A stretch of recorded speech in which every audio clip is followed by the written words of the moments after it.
আজ এক সপ্তাহের উপর হতে চললো যে আমি কোনো ডেলি ব্লগ পোস্ট করিনি। এক সময় মনে হয় যে সোশ্যাল মিডিয়া থেকে একটু অবসর নিয়ে নিজের মতো করে সময় কাটাই, নিজের মতো করে দিন যাপন করি। কারণ একঘেয়েমি কারোরই ভালো লাগে না, আমার তো লাগেই না। তো ভিডিও কিন্তু অনেকগুলোই তৈরি করা ছিল, কিন্তু পোস্ট করা বা এডিট করার একদমই ইচ্ছা হচ্ছিল না। তাই অনেক দিন একটু রেস্ট নেওয়ার পরে আবার তোমাদের সঙ্গে কথা বলতে চলে এসেছি। তো বিকেলবেলায় ছাদে এসেছি, আজকে আবহাওয়াটা বেশ ভালোই আছে। তারপরে আমাদের এখানে ড্রাগন গাছে দুটো ফুল হয়েছিল, ফুলগুলো এমনভাবে পেকে গেল, ভাবলাম হয়তো ফুলটা পচেই গেল আর ফলের দেখা মিলবে না। কারণ আগের বছরও একটা ফুল এসেছিল, সেটা কিন্তু পচে গেছিলো।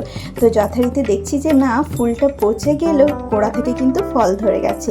আর এটা দেখে আমি, বাবা, মামনি যে কি খুশি হয়েছি কি বলবো। তো অবশ্যই করে এই দুটো ফল খাওয়ার আগে ভগবানকে অবশ্যই ভোগ লাগাবো, তারপর আমরা খাবো। তাহলে আমরা এই মরুভূমি, এই মরুভূমিতে পরিণত হই। গঙ্গা দূষণ, গঙ্গা যারা দূষিত করে। আজ বৃহস্পতিবার, বাবানের গিটার ক্লাস হয়ে যাওয়ার পরে আবার আমরা এসেছিলাম সদরঘাটে। তো ওদিকে দেখতেই পেলে ঘাটে এখন গঙ্গা আরতির প্রস্তুতি চলছে। তো ওদিকে প্রস্তুতি হতে থাক, ততক্ষণে আমরা একটু খাওয়া দাওয়া করে নিই। কারণ সেই দুপুরে খেয়েছি, সন্ধেবেলায় তো টিফিন খাওয়াই হয়নি।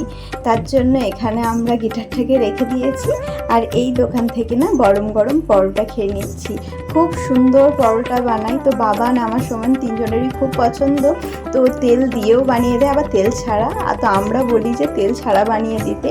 যাই হোক, ওখানে খাওয়া দাওয়ার পর এই যে এখান থেকে দেখতে পাচ্ছ গঙ্গা আরতিটা হচ্ছে। আমরা একটা ফেরিঘাটের দিকে এসেছি, এইদিকে হচ্ছে ফেরিঘাট। তো এই ঘাটটা আমার খুব একটা আসা হয় না, বা এলেও দূর থেকে দেখে চলে যায়। আজকে একদম নৌকোগুলোর কাছে এসেছি আর এখানে বাবান চেপে কিন্তু একটু বসেও পড়েছে।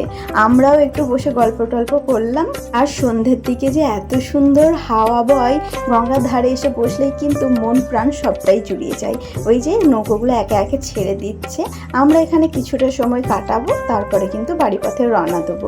তো চলো, আজকে মতো টাটা, দেখা হচ্ছে পরে ভিডিওতে। রাধে রাধে।